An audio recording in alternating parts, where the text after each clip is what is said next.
Right, so it's powered by a Giant sync drive sport motor, which is actually a Yamaha motor that Giant use. Comes with a 500 watt hour battery.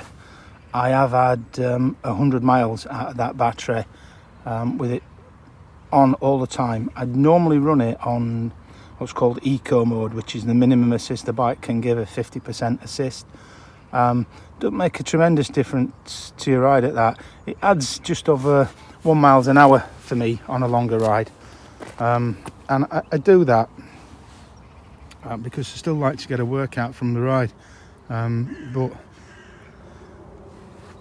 the fact that you've got that extra boost there if and when you need it is brilliant on longer rides.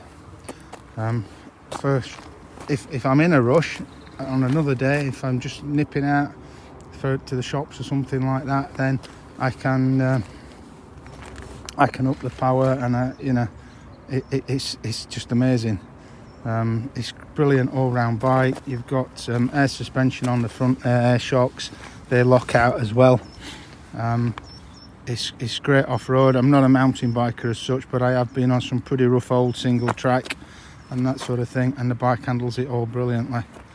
On this bike, twin chain rings at the front, and I think it's 9 at the back, so 18 gears in total, so you have a good gear range there. It's the Shimano SLX, as you can see. Bosses for one bottle. It's not great for touring in that respect. That's one of the downsides to it. It comes with this brilliant rack built in, very sturdy rack. You can see I've got the little rack pack on the bike there. A couple of things I have changed. I've changed the tyres. It came with gravel tyres, and I put the marathons on.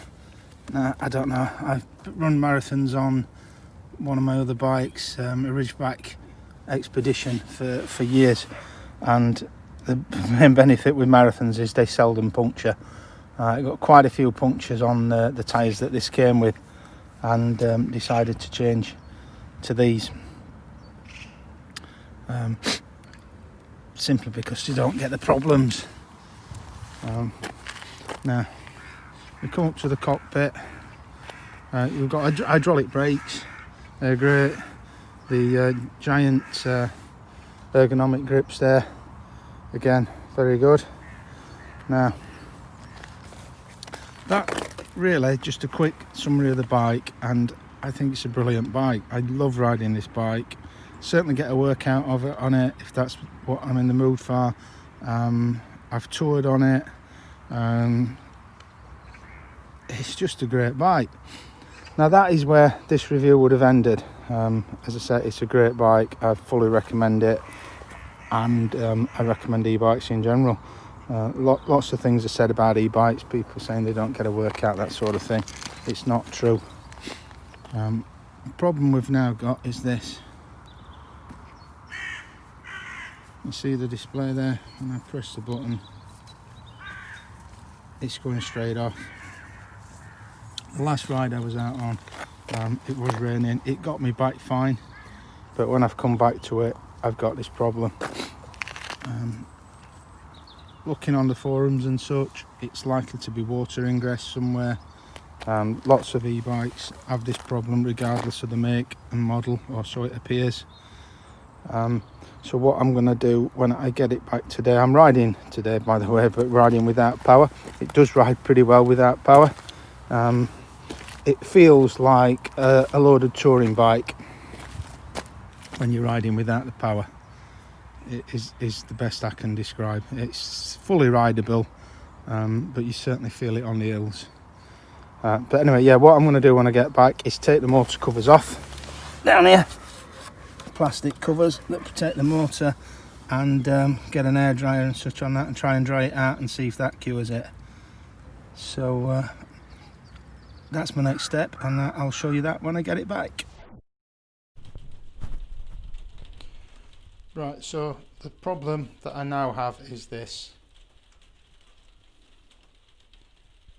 I turn the bike on, the power just drops straight out. In all fairness to Giant, I've called the shop where I bought it from. They've just said bring it in, and whatever the problem is, it's still covered under warranty and they will sort it. Having looked online, different forums and such, sort of people with similar experiences, it sounds like it could be with them for quite a while. So I am going to have a go at repairing this myself. I'm going to see if I can get in the electrics, buy the motor, and see if I can see any evidence of water in there, try and dry it out and see if that does the trick. Yeah, I'm not going to show a video getting into that. There's a brilliant video on YouTube which I'm following, which is one for installing a Speedbox 2 on this bike, and they've done I think a better job of showing how to get into the electrics and the motor than I can do. So if you're following this and you're wanting to do that, then that's the video that I recommend. I'll put a link to that below, but it's a Speedbox 2 installation, and the video is by Speedbox themselves. So yeah, I'm going to take the battery off and have a go now at getting into the electrics, and I'll come back to you and just see how we get on.